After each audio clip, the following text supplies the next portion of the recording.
Selamat hari Minggu. Ibadah hari ini membawa kita dalam perenungan Minggu kelima Prapaskah, sekaligus merayakan kebaikan Allah dalam karya layan pelayanan kategorial Persekutuan Kaum Perempuan yang ke-56. Tema ibadah hari ini adalah mengucap syukur di tengah pergumulan. Kiranya ibadah yang kita lakukan saat ini berkenan di hadapan Tuhan dan kita diberkati olehnya. Pemberita firman pada ibadah ini adalah Pendeta Johnny Alexander Lontoh, MTH. Hari ini kita bersyukur kepada Allah yang menyertai perjalanan panjang pelayanan kategorial Persekutuan Kaum Perempuan GPIB 56 tahun lamanya. PKP GPIB berkumpul dan berjuang menjawab panggilan sebagai umat Allah yang dilalui untuk membantu damai, mewujudkan hakikat sebagai tubuh Kristus yang menghadirkan damai sejahtera. Kaum perempuan hadir dalam keragaman status, kondisi dan peran. Pengalaman dan pemikirannya penting untuk dijelaskan. Kaum perempuan adalah sekutu alam menghadirkan dunia yang setara, adil dan damai sejahtera. Ia bisa saja seorang perempuan mandiri tanpa pasangan. Namun hati sangat terluka jika dia berkhidmat sebagai perempuan alami atau perawat tua. Ia adalah pekerja yang menempuh kelemahan dan stabilitasnya, hati jiwa terkait sakit jika diletakkan dan dibutuhkan. Ia mungkin sedang merasa meminta anak dan memohon Tuhan memberkati lahirnya. Maka hargailah dia kayu mata dan Tuhan, dan mestikanlah pemaksimal terhadapnya. Ia bisa saja seorang ibu janda berkebetulan dalam kehidupan. Tolonglah mereka dengan memberi semangat dan dukungan. Ia mungkin seorang ibu tunggal yang bertarung nyawa perkara demi kelayakan. Doakanlah dan keputusan, satalah doakan saya, karena berjuang sendirian tak pernah dilarang-larang.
Status dan gelar yang menyertai perempuan bukanlah ancaman, melainkan pengalaman yang mematangkan dan mendewasakan.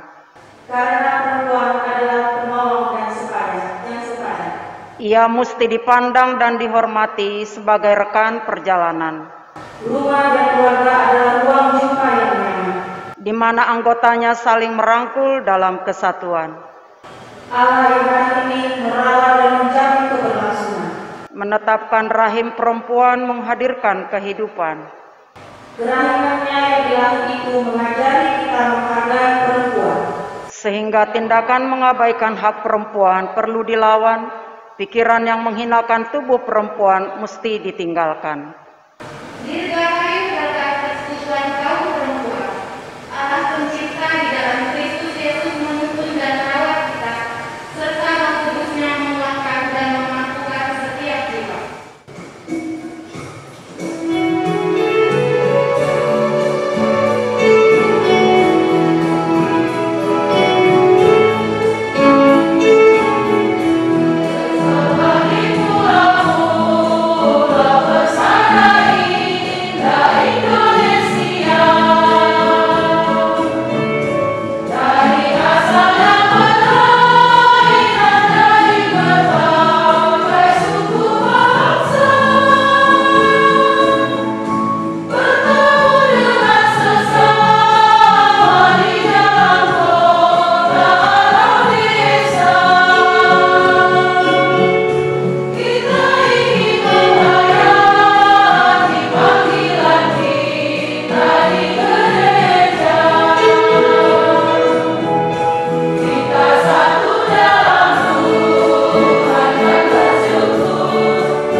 Jemaat Tuhan, mari kita persiapkan hati dan pikiran untuk menyambut firman Allah.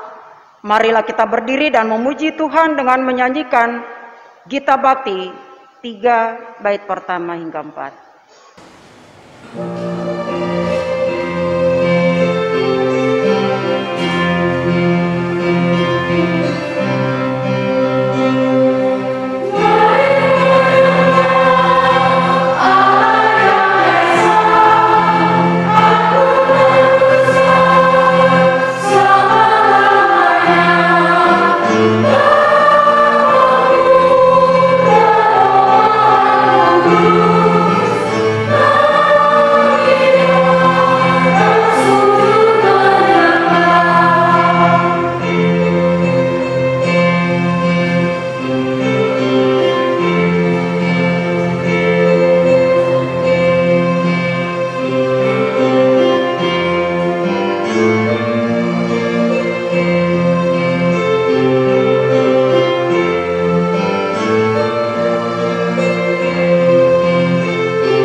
Jemaat kekasih Tuhan, kita habiskan ibadah ini.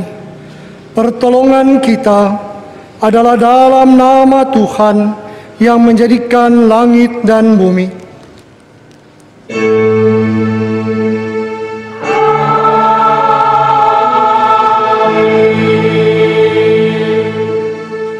Nats pembimbing sebagaimana tertulis di dalam Filipi pasal 1 ayat 6.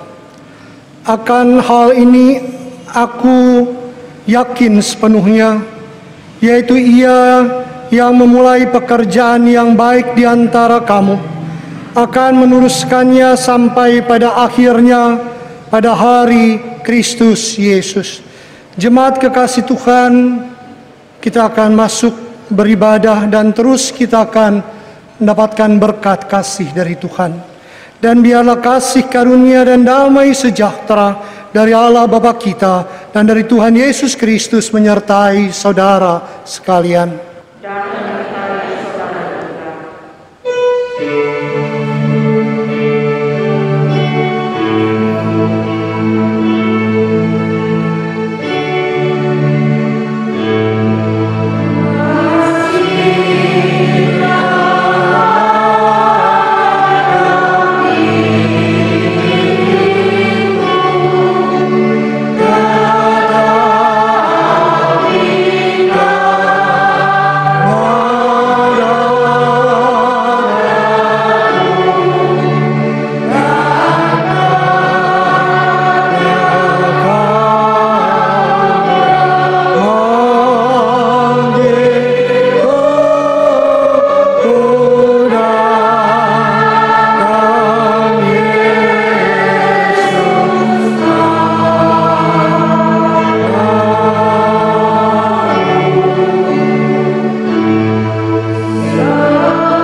Silakan duduk.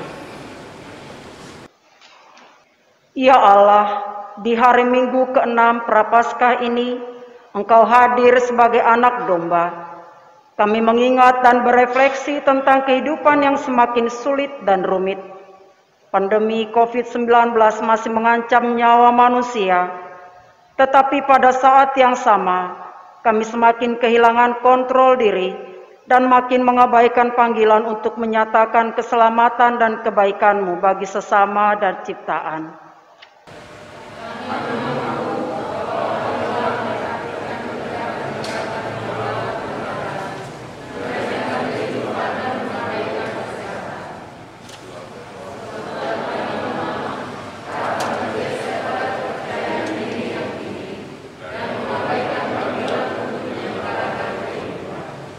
Ya Allah, di hari kami mengingat dan merayakan hari ulang tahun Pelkat PKP GPIB ke-56 ini, kami diajak untuk menyelidiki perilaku dan cara pandang kami terhadap sesama manusia, khususnya terhadap kaum perempuan. Terima kasih Tuhan telah menghadirkan kaum perempuan. Mereka adalah sebagai ibu, istri, anak, saudari, sahabat, kerabat, dan terdekat. Kiranya kami menjalani tugas dan tanggung jawab kami emban dalam semangat kebersamaan, kesejahteraan, dan integrasi di dalam Kristus. Terima kasih Tuhan telah menjadikan Tuhan bersama kami yang sepadan. Kami dengan segala macam dari pengajar, rekan dan kemanusiaan, mampukan kami untuk mendukung, menyediakan ruang dan kesempatan bagi mereka berkarya dan berperan dalam gereja dan masyarakat.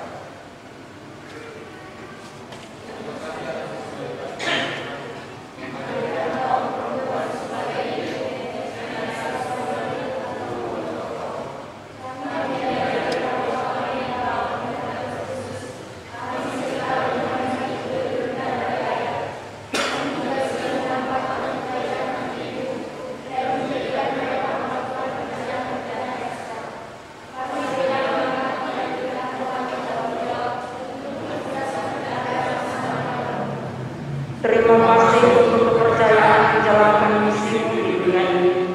Kami tunduk dalam tuntunan dan ajaran dengan menghambakan diri. Terpujilah Engkau yang memanggil kami sebagai sahabat dan rekan kerja, mengangkat yang oleh karena berbagai tantangan kehidupan. Kami mengaku bahwa kami lalai menempuh kesadaran, kurang menghargai suara dan kepemimpinan perempuan. Kiranya kami bangkit kembali dan semangat memupuk kebersamaan serta menumbuhkan kecintaan terhadap panggilan. Terima kasih untuk kekuatan yang Engkau berikan sehingga kami memperoleh kasih karunia menapaki kebaradaman. Pakailah kami untuk sedia memberikan jiwa-jiwa yang merindukan pertolongan, membebaskan orang yang ditindas dalam budaya yang merendahkan. Mampukan kami ya Roh Kudus untuk bertindak dalam iman dan kasih, sehingga kehadiran Allah tercermin dalam karya yang merahmati sesama. Terpujilah Engkau ya Allah di dalam Kristus yang kami puji dan ikuti. Kiranya keselamatan yang dari-Mu memenuhi hidup, hati dan pikiran kami. Engkau sang tabib ajaib yang memulihkan dan membalut yang terluka. Karuniakanlah kesembuhan bagi tubuh dan jiwa yang menderita. Kiranya dalam harap yang meluap, kami layak untuk terus menerima pengampunan, tuntunan dan penyertaan-Mu yang sungguh mulia. Di dalam nama Tuhan Yesus kami berdoa. Amin.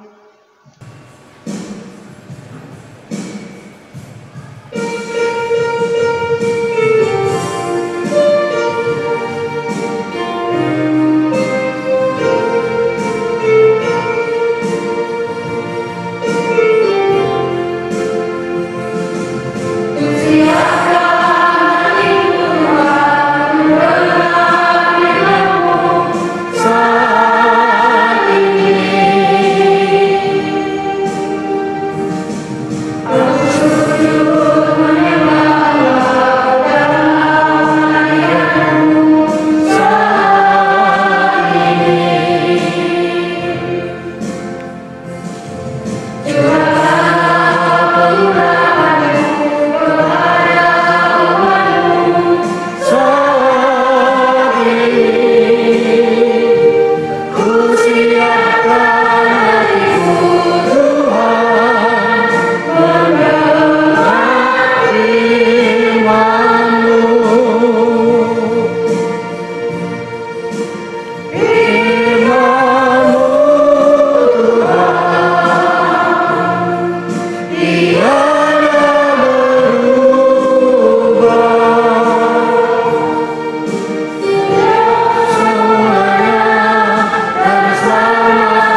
Bapak, Ibu, saudara-saudara yang kasih di dalam Tuhan, mari kita berdoa.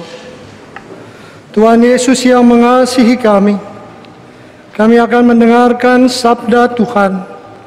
Berfirmanlah, kuasai hati dan pikiran kami dengan Roh Kudus-Mu. Amin. Jemaat, marilah kita berdiri untuk mendengar firman Tuhan yang dibacakan dari Alkitab Hosiana.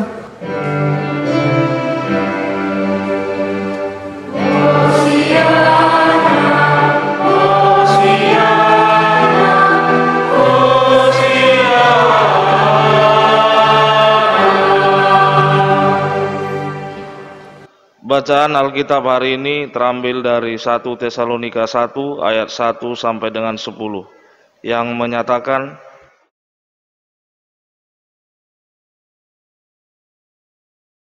dari Paulus, Silwanus, dan Timotius kepada jemaat orang-orang Tesalonika yang di dalam Allah Bapa dan di dalam Tuhan Yesus Kristus, kasih karunia dan damai sejahtera menyertai kamu. Kamu selalu mengucap syukur kepada Allah karena kamu semua dan menyebut kamu dalam doa kami. Sebab kami selalu mengingat pekerjaan imanmu, usaha kasihmu dan ketekunan pengharapanmu kepada Tuhan kita Yesus Kristus di hadapan Allah dan Bapa kita. Dan kami tahu, hai saudara-saudara yang dikasihi Allah, bahwa Ia telah memilih kamu. Sebab Injil yang kami beritakan bukan disampaikan kepada kamu dengan kata-kata saja, tetapi juga dengan kekuatan oleh Roh Kudus dan dengan suatu kepastian yang kokoh. Memang kamu tahu bagaimana kami bekerja di antara kamu oleh karena kamu, dan kamu telah menjadi penurut kami dan penurut Tuhan. Dalam penindasan yang berat kamu telah menerima firman itu dengan sukacita yang dikerjakan oleh Roh Kudus, sehingga kamu telah menjadi keteladan untuk semua orang yang percaya di wilayah Makedonia dan Akhaya. Karena dari antara kamu firman Tuhan bergema bukan hanya di Makedonia dan Akhaya saja, tetapi di semua tempat yang telah tersiar kabar tentang imanmu kepada Allah, sehingga kami tidak usah mengatakan apa-apa tentang hal itu. Sebab mereka sendiri bercerita tentang kami, bagaimana kami kamu sambut dan bagaimana kamu berbalik dari berhala-berhala kepada Allah untuk melayani Allah yang hidup dan yang benar, dan untuk menantikan kedatangan anaknya dari sorga yang telah dibangkitkannya dari antara orang mati, yaitu Yesus yang menyelamatkan kita dari murka yang akan datang.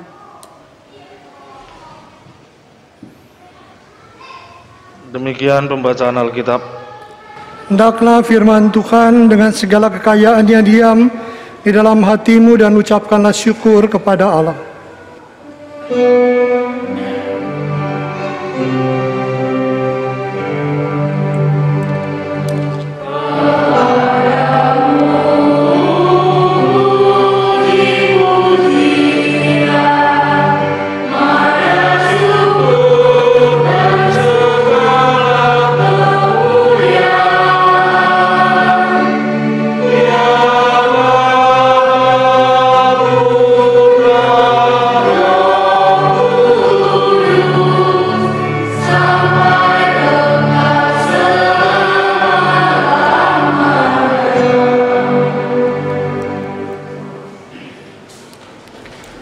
Bapak, Ibu, saudara-saudara yang kekasih di dalam Tuhan,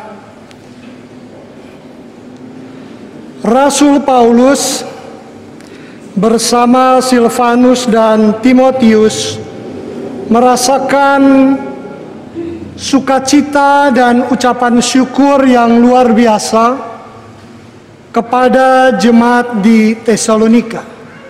Sekali lagi, Rasul Paulus merasakan sukacita dan ucapan syukur yang luar biasa kepada Tuhan. Ada 3 hal yang saya catat mengapa Rasul Paulus mengucap syukur dan bersukacita kepada Allah. Catatan pertama adalah karena jemaat di Tesalonika hidup dalam iman dan penuh pengharapan di dalam Tuhan. Jemaat di Tesalonika adalah jemaat yang berlatar belakang kekafiran. Kemudian mereka menjadi Kristen Dan dalam kehidupan jemaat sebagai jemaat Kristen baru, mereka berhadapan dengan penindasan. Mereka ditindas oleh orang-orang yang membenci Paulus dan pengikut-pengikut Kristus dengan penderitaan yang tidak main-main.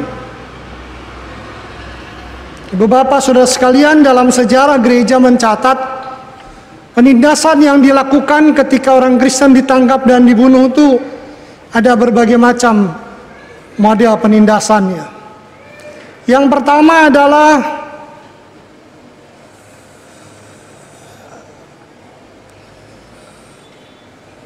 disengat oleh tawon sampai mati.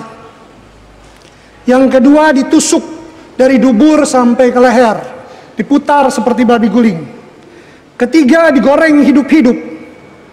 Keempat diikat kaki dan tangannya dilempar dari atas jembatan ke sungai. Kelima mereka diikat dan ditarik oleh kuda atau kerbau. Yang keenam, mereka itu jadi gladiator melawan singa-singa. Penderitaan mereka hadapi tidak main-main. Ketika mereka menyatakan dirinya percaya Yesus sebagai Tuhan, penderitaan mereka hadapi sangat berat. Tapi toh dalam penderitaan dan pergumulan seperti itu, mereka tetap bertahan dalam imannya. Karena mereka tahu siapa Allah yang mereka sembah, yaitu Allah dalam Yesus Kristus yang mengajarkan kasih, bukan balas dendam. Yang mengajarkan kasih, bukan balas dendam. Yang mati di kayu salib untuk menghapus dosa manusia. Yang naik ke sorga untuk menyediakan tempat bagi setiap orang yang percaya kepadanya. Yesus mati, turun ke dalam kerajaan maut, kerajaan kematian. Tapi dia bangkit mengalahkan kerajaan maut, kerajaan kematian, naik ke sorga, duduk sebelah kanan Allah. Itulah yang mereka imani. Mereka punya iman, mereka punya pengharapan yang luar biasa di dalam Kristus Yesus. Dalam pergumulan yang mereka hadapi dan alami, mereka berpandangan iman pada Kristus jauh lebih berharga daripada nyawa mereka. Walaupun penderitaan harus mereka alami, mereka tetap bertahan dan bertekun dalam iman. Ibu bapak, dari sini kita belajar. Kalau ibu bapak saudara sekalian menghadapi masalah pergumulan dalam diri kita, dalam keluarga kita, dalam persekutuan jemaat yang kita alami dan hadapi, manusia akan kuat dan bertumbuh dalam iman pengharapan pada Tuhan kalau senantiasa dia hidup bertekun dalam iman. Maka dia akan mampu menghadapi kenyataan seberat apapun dalam hidupnya. Sekarang saya mau tanya, kalau ibu bapak punya masalah dengan anak ibu bapak, punya masalah dengan suami, istri, punya masalah dalam kehidupan berjemaat, apa yang pertama dilakukan? Marah dan berkata, harga diri saya orang tua dihina, direndahkan anak-anak saya. Itu kan yang pertama kita lakukan. Kalau ibu bapak menghadapi masalah dimulai dengan marah dan berkata harga diri saya direndahkan, sampai kapanpun masalah nggak akan selesai.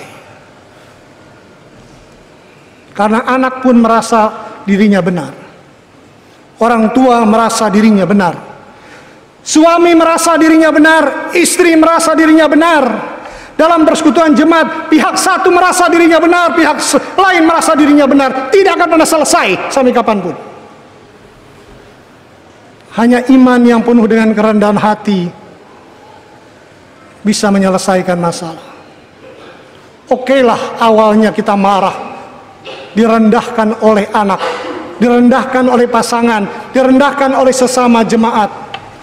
Tapi selesai itu, mari kita berdoa. Karena saya tidak yakin ibu bapak berdoa dulu baru marah. Kebanyakan marah dulu, baru berdoa. Saya orang pastoral. Orang itu biasanya emosi dulu, baru menyesal, baru berdoa. Makanya orang banyak di penjara. Setiap orang itu emosi dulu, baru sadar. Berdosa dulu, baru sadar, gitu loh. Itu memang bawaan psikologi manusia begitu. Itulah sebabnya jangan menempatkan sampah pada tempat yang salah. Ya. Setiap orang punya sampah-sampah psikologi, tapi menempatkannya salah. Kenapa? Karena manusia itu dikendalikan 70% awam bawah sadar, alam sadarnya itu 30%. Sehingga emosi dulu baru sadar, emosi dulu baru berdoa. Itu masalahnya. Kenapa? Karena kebiasaan-kebiasaan hidupnya memang melakukan hal-hal yang tidak baik. Sudah pendengar cerita kalau di depan gereja itu ada iblis? Ibu bapak masuk gereja, iblis bilang begini, kau sekarang anak Tuhan ya, anak-anak Tuhan, baguslah kau ya, 1 jam, 2 jam kau jadi anak Tuhan ya. Nanti salaman samping pendeta, samping majelis, iblis bilang, kau sekarang sudah jadi kawanmu lagi ya, cukuplah kau 2 jam, 1 jam di gereja anak Tuhan. Habis itu kau kawanku, kita sama-sama anak iblis. Bapak, realita ya begitu juga kadang-kadang kita. Kalau di gereja saleh semua, luar gereja iblis semua. Makanya ibu bapak harus dilatih kehidupan rohani itu, supaya hal yang kita lakukan dikendalikan alam bawah sadar yang baik, bukan alam bawah sadar yang tidak baik. Contohnya, mulailah ibu bapak punya jam doa setiap hari. Yohanes Calvin mengajarkan bangun tidur berdoa, sebelum bekerja berdoa, sebelum makan berdoa, sesudah makan berdoa, dan sebelum tidur berdoa. Biasakan menghadapi segala sesuatu dengan doa dulu. Lakukan itu. Kemudian 1 hari 1 kali, kalau saya dan istri saya jam 10 malam bersama keluarga, juga oma atau opung di Jakarta, kita berdoa dan baca 1 ayat Alkitab. Ya, kemarin malam saya makan malam dengan ibu pendeta dan beberapa warga jemaat. Selesai makan, saya lihat, aduh sudah jam segini. Jam 10 tepat sedang di mobil. Saya bilang tunggu ya 10 menit lagi sampai hotel baru kita berdoa. Sampai di hotel, kemudian berdoa. Setelah itu saya buka WA. Warga jemaat WA, Pak Pendeta tolong saya, orang tua saya ada di ICU. Bolehkah berdoa secara video call? Saya katakan coba video call. Pas mau video call tidak boleh oleh pihak ICU. Ya sudah, saya berdoa dari kamar di hotel. Selesai saya berdoa, kemudian saya kirim WA. Saya sudah doakan. Jangan basa-basi. Misalnya, Ibu Penatua, tolong doakan saya. Ibu Diakan, tolong doakan. Iya, saya doakan. Di depan dia, saya doakan. Di belakang dia, apa kau doa kau? Munafik. Nggak usah jadi penatua, nggak usah jadi diakan kalau kelakuan begitu. Berhenti. Kalau jemaat minta berdoa, doakan. Jangan basa-basi. Saya orang yang lebih dari orang Medan, lebih dari orang Sumatera Utara. Apa di hati saya itu di mulut saya. Saya nggak mau munafik depan orang. Karena orang munafik itu nggak akan masuk surga. Itu ibu bapak. Lakukan hal-hal biasa, hal-hal yang baik. Dalam hari hidup dan kehidupan. Membaca Alkitab, coba belajar terus membaca Alkitab. Isi hidup dan kehidupan kita tuh dengan kebiasaan-kebiasaan yang baik. Ini HP, dipakai apa ini? buka gosip, buka lain sebagainya. Itulah sebabnya dalam masa pandemi COVID-19 BPMUPE membuat program kerja seluruh ibadah dilaksanakan bergantian secara daring di Facebook. Maunya saya di YouTube, karena kalau di YouTube semakin banyak orang yang buka, dapat duit kita. Cuma masalahnya tidak semua jemaat GPIB dengan 14 jemaat, 2 bakal jemaat dan 10 pos pelkes itu mampu bertahan dengan YouTube, karena kuotanya mahal. Ibu bapak saudara sekalian, doa sapan pagi sapan malam dilakukan. Ya walaupun salah-salah sedikit enggak apa-apalah, namanya juga belajar. Rekaman sudah siaran langsung, belum, tidak langsung ngomong, tapi sudah nyala belum? Apa? Sudah belum? Apa sudah belum? Apa sudah? Akhirnya itu direkam, ya saya enggak mau hapus, biarin aja begitu.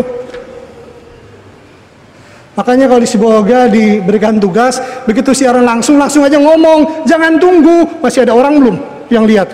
Nah nanti juga dilihat. Sekarang itu orang lihat di media sosial, lihat ibadah, dia tahu di Sibolga ini ibadah 9.30, siaran langsung. Belum tentu siaran 9.30 dia beribadah, nanti jam 11 baru dia buka. Ya enggak apa-apa, modelnya kan begitu. Ya ibu bapak saudara sekalian, apalagi kalau ibu bapak punya masalah pergumulan berat dalam kehidupan pribadi jemaat, jangan cepat kita marah dulu. Kalaupun sempat marah, kita tahan, kendalikan diri kita untuk berdoa, minta hikmat Tuhan dalam segala sesuatu. Pasti akan ada banyak jalan keluar. Itulah sebabnya Yesus berkata apa? Hukum Taurat berkata jangan membunuh, tapi aku berkata kepadamu, setiap orang yang merencanakannya dia sudah membunuh. Artinya apa? Emosi kalau tidak kita tahan, itu akan berbuahkan maut. Kekecewaan, pergumulan kalau kita tidak tahan berbuahkan maut. Itulah sebabnya kalau menghadapi masalah pergumulan, mulai dulu dengan doa dan firman. Kalau sempat emosi keluar, jangan lanjutkan emosi itu. Stop. Mulai dengan doa dan firman kembali. Kenapa? Karena kita tahu hanya doa firman yang bisa menyelesaikan masalah. Dalam kerendahan hati bisa menyelesaikan masalah. Tapi kalau emosi tidak dikendalikan, maka ibu bapak akan binasa menghadapi segala sesuatu. Itu hal yang pertama. Jemaat di Tesalonika hidup di dalam iman yang penuh pengharapan walaupun menderita. Yang kedua, jemaat bertumbuh di dalam kasih satu dengan yang lainnya. Kasih yang dimaksud itu di sini kasih fileo. Ya, bukan eros, bukan stroke hubungan darah, bukan juga agape, tapi filio. Dari filio kalau bisa ke agape, luar biasa. Karena agape itu tulus murni tanpa penuh pengorbanan. Tapi kalaupun bisa dilakukan kasih dengan filio, adalah hal yang baik buat saya. Tapi filio itu kasihnya give and take. Kalau orang baik sama saya baik sama dia. Tapi kalau orang jahat sama saya jahat sama dia, bahkan lebih jahat. Nah ibu bapak saudara sekalian, jemaat yang ada di Tesalonika hidup di dalam kasih satu dengan yang lainnya. Saya lihat peresmian jemaat gereja ini 1 Juni 2003 di depan saya lihat. Berarti itu 18 tahun yang lalu. Saya dengar gereja ini berdiri pasca 1998. Ya. Oh 93. Jadi ibu bapak saudara sekalian, jemaat ini sudah 20 tahun lebih, 28 tahun. Harusnya jemaat yang sudah 28 tahun ini, jemaatnya hidup dalam kasih yang dewasa. Ibu Ake Loho, ya dengan Ibu Ake Sitompuloho, penggagas awalnya sebelum ada pendeta di sini. Itu cara Tuhan memakai hambanya ini. pendeta dari Manado, Gemim, untuk membuat persekutuan di tempat ini. Saya senang tadi saya lihat organisnya anak muda. Kau SMA kah? Kak? SMA. Pemandu lagunya ini teruna, masih muda. Nah, kalau hidup dalam kasih, indah semuanya. Tadi PKP sudah nyanyi, indah semuanya. Walaupun nyanyinya ada yang pakai masker, ada yang nggak pakai masker. Ya. Kalau nyanyi itu nggak perlu lihat mukanya, yang penting suaranya bagus. Gitu. Saya nggak mau buka masker, ini lagi masa COVID, saya nggak mau. Ya, saya taat pemerintah dengan 5M. Saya orangnya kalau pemerintah tetapkan begini ya saya patuhi. Ibu bapak, sesak, ya sesak memang. Tapi dibandingkan Tuhan Yesus yang mati di kayu salib, ini nggak ada apa-apanya, tahan aja. Ini lama-lama juga biasa. Penderitaan kalau sudah biasa kita alami, kita tetap akan biasa kok menghadapinya. Ibu bapak, pemandu lagu anak-anak muda, remaja. Tadi Narwastu menyanyi, wah, masing-masing dengan performance-nya. Bagus buat saya.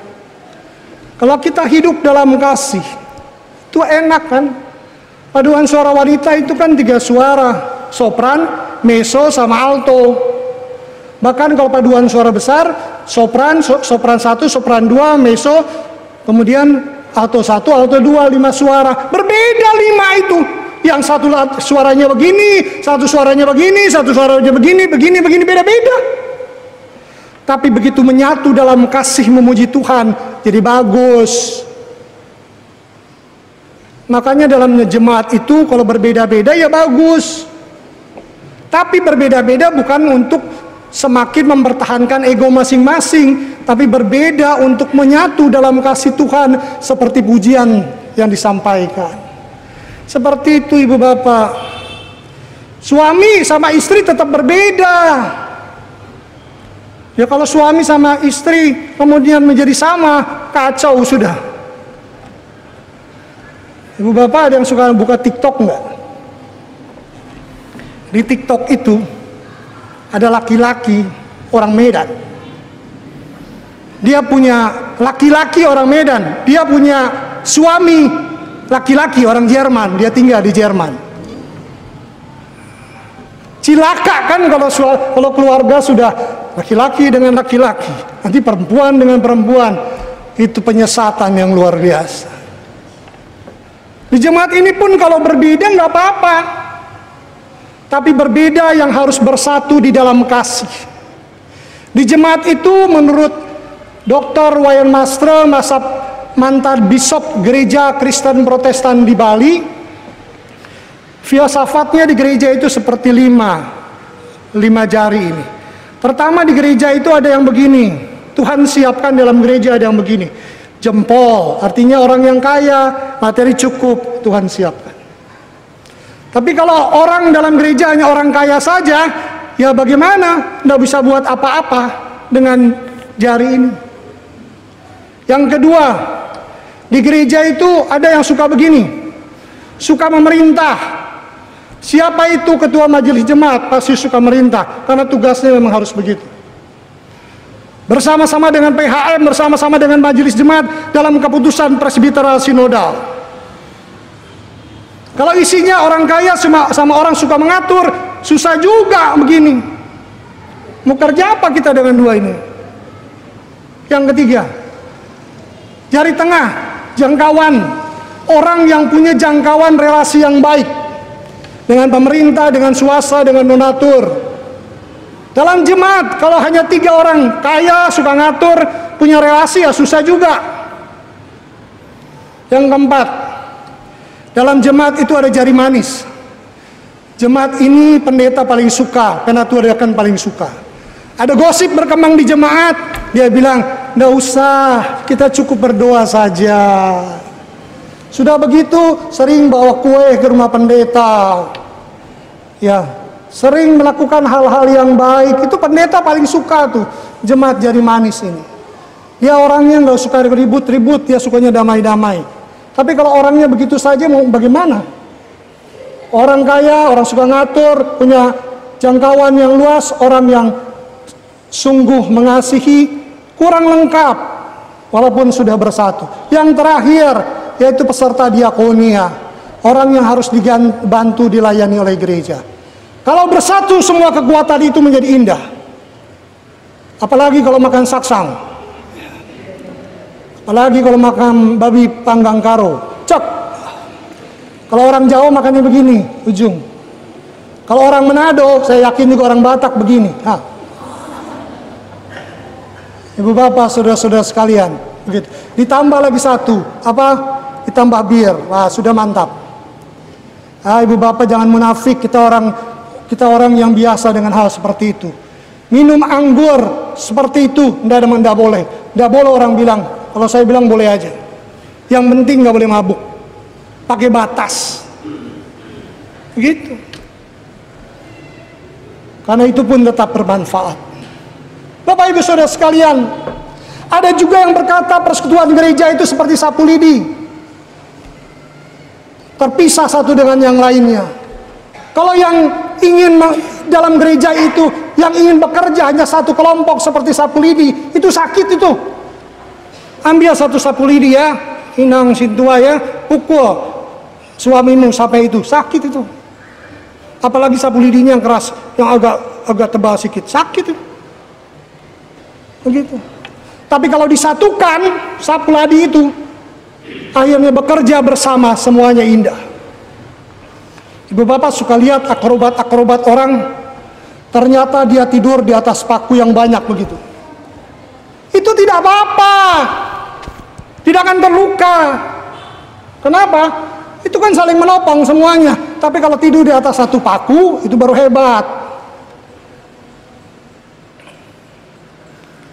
Ya ibu bapak, saudara-saudara yang kasih di dalam Tuhan, dalam persekutuan jemaat harus hidup dalam kasih. Jangan ada penonjolan diri dari satu dengan yang lainnya. Semua bersatu hati, semua saling bekerja sama, maka semuanya menjadi indah. Sekarang kita lagi diliput dengan 3 kamera ini. Dulu pekerjaan saya mahasiswa begini, ya, dibantu TVRI di Jogja, bantu siaran-siaran. Ini ibu bapak, kalau tidak bekerja sama nggak bisa. Catatan kedua, Paulus bersukacita kepada Tuhan dan bangga karena jemaat hidup dalam kasih satu dengan yang lainnya. Dan jemaat di Sibolga ini akan menjadi jemaat yang luar biasa kalau jemaat ini hidup dalam kasih satu dengan yang lainnya. Jangan ada penonjolan diri satu dengan yang lainnya. Saling bekerja sama. Jangan saling merendahkan satu dengan yang lainnya. Dan yang utama dari semuanya hidup iman Kristen itu apa? Belajar mengampuni. Marjoret berkata begini, kehidupan iman Kristen harus dimulai dengan disiplin. Disiplin doa harian, disiplin doa keluarga, disiplin rajin beribadah. Dan yang paling penting dari semuanya, kata Marjoret, adalah disiplin untuk belajar mengampuni. Tidak boleh mendendam. Kalau ibu bapak hidup dalam dendam dalam keluarga, hidup dalam dendam dalam persekutuan, maka persekutuan itu tidak akan pernah diberkati oleh Tuhan sampai kapanpun. Kalau Bruri bilang jangan ada dusta di antara kita, kalau Tuhan Yesus bilang jangan ada dendam di antara kita. Bacalah Matius pasal 6 ayat 14 dan 15. Karena jikalau kamu tidak mengampuni kesalahan orang, Bapamu yang di sorga tidak akan mengampuni kesalahanmu. Tapi jikalau kamu mengampuni kesalahan orang, Bapamu yang di sorga akan mengampuni kesalahanmu. Jangan mimpi masuk sorga kalau pendendam, pembenci, jangan mimpi. Kita adalah orang yang harus dan mau mengampuni. Ibu Pendeta Wiwi waktu yang lalu meminta saya untuk kasih pembinaan, kuesionernya ada, hasilnya saya sudah tahu jemaat di sini. Nanti ya pulang dari Medan baru saya kasih. Tapi saya mau katakan, jangan jadi jemaat dan penatua didiakan yang pendendam. Jemaat ini tidak akan bertumbuh. Tapi jemaat yang selalu mau mengampuni, mau mengasihi satu dengan yang lainnya. Karena di dalam dunia ini kita tidak ada yang sempurna. Tidak ada. Saya punya dosa. Ibu bapak punya dosa. Hanya Yesus Kristus itulah yang menjadi sumber kekuatan, penghiburan, dan damai sejahtera buat kita. Ya. Kalau di Jakarta bilang begini, sesama bis dilarang saling mendahului. Ibu bapak pernah ke Jakarta? Sesama bis dilarang saling mendahului. Kalau saya mau katakan, sesama orang berdosa dilarang saling menghakimi. Kan begitu? Tapi mengampuni. Ketiga, udah kelamaan ya.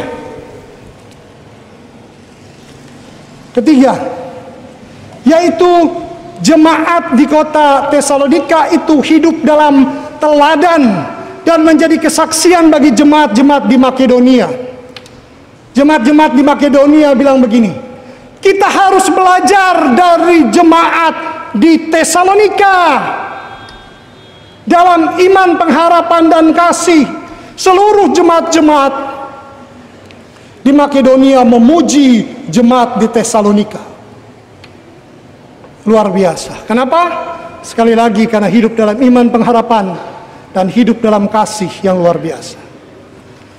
Dan saya berharap PKP dengan ulang tahun yang ke-56 ini menjadi motor dalam kehidupan jemaat.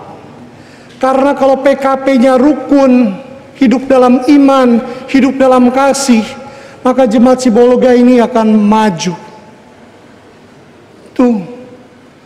Dulu namanya Persatuan Wanita, sekarang Persekutuan Kaum Perempuan. Alkitab menunjukkan bahwa kalau para wanita itu bersatu, maka gereja jempol. Keren. Tapi kalau para wanita berkelahi, maka hancurlah gereja itu. Jadi ibu-ibu PKP, mau jemaat Sibolga ini sila maju. Hidup dalam iman, pengharapan, dan kasih. Mau hancur jemaat ini, terus saja berkelahi. Tapi Tuhan tidak berkati. Ya, itu ibu bapak saudara sekalian. Saya sih mendengar tentang jemaat Siloam Sibolga itu bagus-bagus. Katanya jemaat yang dulu banyak pejabatnya. Jemaat yang kalau lomba pawai mobil hias selalu juara. Ya bagus buat saya. Mari kita kembangkan hal-hal yang bagus.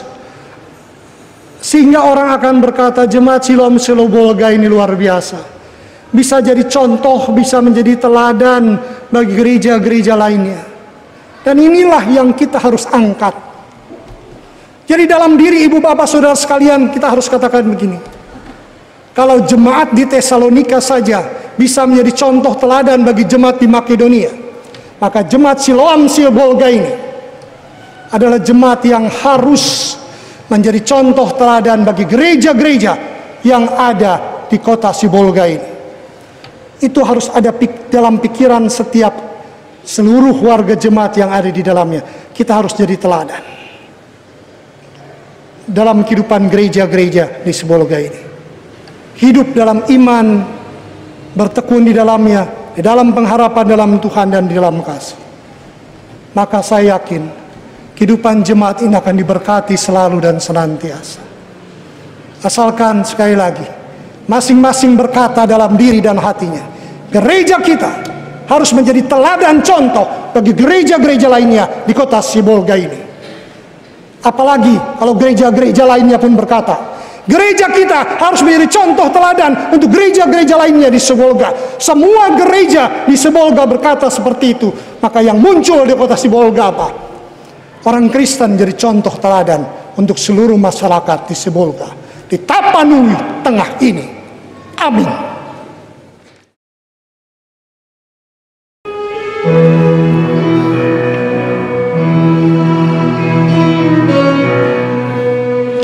Bernyanyi orang percaya, berdoa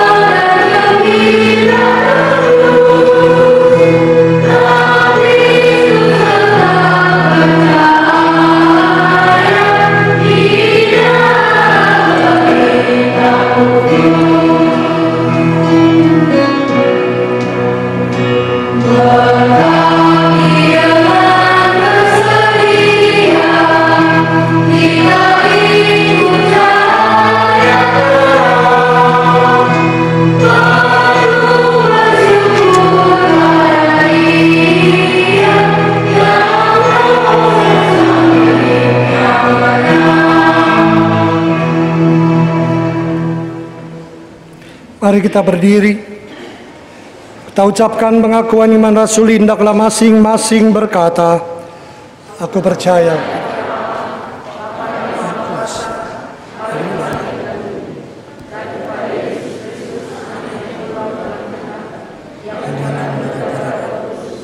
Lahir darah, berita di bawah pemerintahan Pontius Pilatus, disalibkan, mati dan turun ke dalam rencana.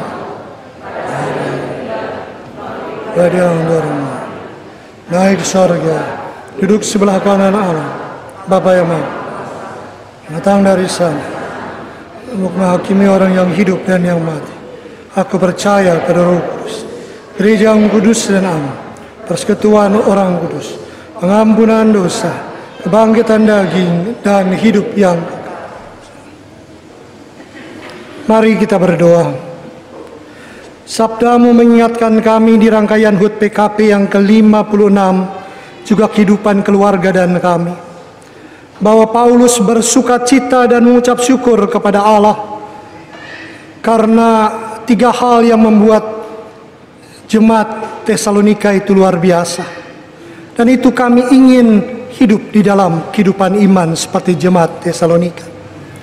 Yang pertama, bahwa hidup iman mereka, walaupun mereka ditindas, walaupun mereka Kristen baru, penuh dengan iman, penuh ketekunan, penuh pengharapan dalam Kristus. Bagi mereka Kristus adalah Tuhan dan Juru Selamat yang sangat mahal harganya, sehingga mereka tetap beriman, setia, terus berpengharapan dalam Kristus. Hal yang kedua, jemaat adalah jemaat yang mau bertumbuh dalam kasih. Tidak hanya dalam ketekunan, mereka bertumbuh dengan kasih. Kasih yang diajarkan Yesus, kasih yang penuh pengampunan satu dengan yang lainnya. Dan kalau di MUPA Sumut Aceh dirancang kegiatan diakonia reformatif dan transformatif, di samping bantuan karitatif dengan pembagian sembako, biarlah terus gereja ini melakukan 3 model diakonia ini. Kami mau berdoa juga untuk kehidupan gereja, khususnya jemaat ini dan PKP, agar senantiasa menjadi teladan dalam kesaksian bagi lingkungan di sekitar dan gereja-gereja lainnya di Tapanuli Tengah dan di Sibolga ini. Bahkan ketika gereja-gereja semua punya pandangan untuk menjadi teladan dalam kesaksian, maka kami bersyukur orang Kristen nantinya menjadi orang Kristen yang dapat menjadi teladan dan penuh kesaksian bagi mereka yang ada di Sibolga dan Tapanuli Tengah ini. Tuhan yang mengasihi kami mau berdoa untuk dunia ini, khususnya Indonesia dalam masa pandemi COVID-19. Tuhan tolong, bila proses vaksinasi cepat dilaksanakan dan bila program pertumbuhan ekonomi cepat dilaksanakan. Berdoa untuk Presiden Joko Widodo sampai tingkat terendah, lurah, kepala lingkungan, Tuhan berkati. Berkati juga untuk legislatif, DPR, DPRD, DPD, MPR. Biarlah lembaga ini menjadi mitra pemerintah, bukan untuk kepentingan-kepentingan menjatuhkan saja. Kami berdoa untuk yudikatif, agar lembaga-lembaga peradilan ini menjunjung tinggi keadilan kebenaran. Kami yakin ketika 3 lembaga ini bersatu semuanya, mewujudkan hal yang indah untuk bangsa ini, maka mereka akan diberkati Tuhan luar biasa. Tapi kalau mereka korupsi, biarlah Tuhan menghukum mereka, Tuhan menobatkan mereka, Tuhan menyadarkan pejabat-pejabat yang korup ini. Tapi pakai mereka terbaik untuk menjadi alat kesejahteraan, sukacita dan damai sejahtera umat. Kami mau berdoa Tuhan untuk TNI Polri. Kami mau berdoa untuk dokter, untuk para perawat, untuk relawan COVID-19. Tolong Tuhan. Saat ini pun kami mau berdoa untuk gereja-gereja di muka bumi ini, khususnya GPIB, terlebih khusus GPIB Siloam di Sibolga ini. Berkati Ketua Jemaat Pendeta Wiwi Kembuan bersama suami dan anak. Berkati para PHM bersama istri dan anak, Penatua dan Diakan bersama istri dan anak, unit misioner, Pelkat Komisi bersama keluarga mereka masing-masing, Tuhan berkati. Karyawan gereja, Tuhan berkati. Biar semuanya dalam kasih dan keberkatan Tuhan. Tuhan yang mengasihi kami mau berdoa untuk yang sakit di rumah sakit, khususnya yang terpapar COVID-19. Tuhan kuatkan, hiburkan mereka, sembuhkan mereka. Yang berduka cita Tuhan lawat juga dalamnya. Akhirnya hamba mau berdoa untuk perjalanan hamba dan rombongan selesai ibadah nanti akan menuju ke Medan. Tuhan berkati jemaat Tuhan yang hadir khususnya di dalam ruangan ini, jemaat Tuhan yang hadir melalui siaran televisi ini. Biarlah Tuhan melawat mereka dalam kuasa kasih Allah, melawat mereka yang sakit, melawat yang berduka, melawat yang bergumul dalam tangan kasih dan keberkatan Tuhan. Inilah doa sembahyang kami Tuhan. Terpuji Engkau kekal selama-lamanya dalam hidup dan kehidupan kami. Doa yang tidak sempurna ini kami rasakan dalam doa yang diajarkan Tuhan Yesus. Bapa kami yang di sorga, dikuduskan.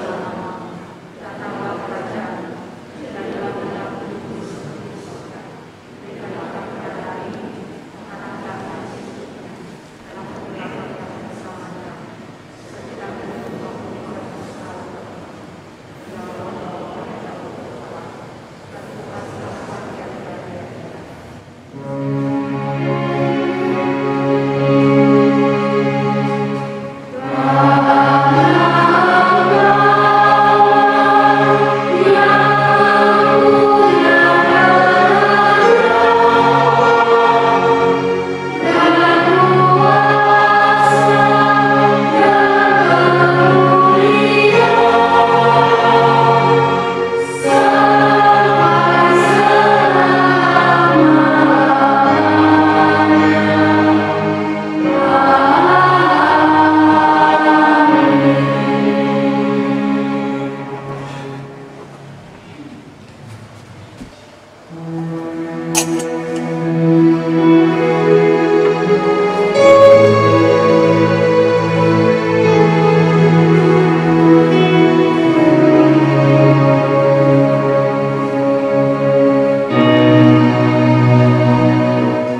Dalam kitab Yesaya 40 ayat 31 disebutkan bahwa tetapi orang-orang yang menanti-nantikan Tuhan mendapat kekuatan baru.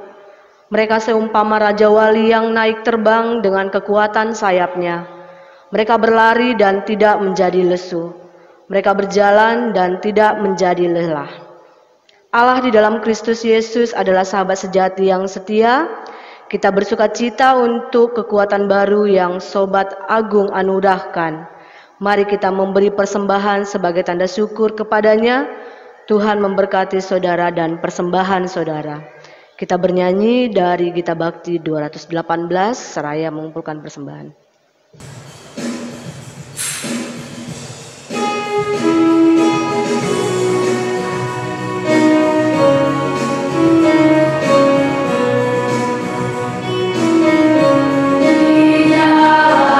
Dengan lembut menurunlah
jemaat yang dikasihi Tuhan, marilah kita berdoa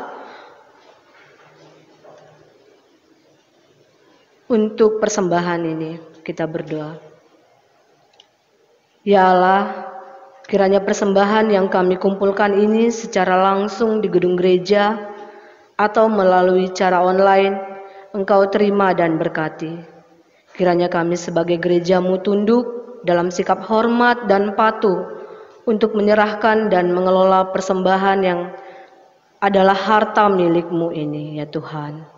Tuntunlah agar jemaat majelis setia melakukan tugas dan tanggung jawab panggilan, sehingga pekerjaan-pekerjaan yang memuliakan nama-Mu terus dinyatakan di muka bumi. Dalam nama Kristus Yesus kami berdoa. Amin. Dipersilakan duduk. Bapak Ibu Saudara sekalian, mari kita berdiri. Firman Tuhan mengingatkan kita pada saat ini 3 hal. Mari kita hidup bertekun dalam iman dan penuh pengharapan. Kedua, bertumbuh dalam kasih. Ketiga, menjadi gereja yang menjadi teladan bagi gereja lain dan di suatu daerah. Tuhan memberkati kita sekalian. Selamat HUT PKP yang ke-56. Jemaat Tuhan, pergilah beritakanlah firman Tuhan yang sudah kau dengar, melalui hidup dan cerminkan kebaikan Tuhan senantiasa.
Hati dan pikiranmu kepada Tuhan, terimalah berkat-Nya. Tuhan memberkati engkau dan melindungi engkau. Tuhan menyinari engkau dengan wajah-Nya dan memberi engkau kasih karunia. Tuhan menghadapkan wajah-Nya kepadamu dan memberi engkau damai sejahtera.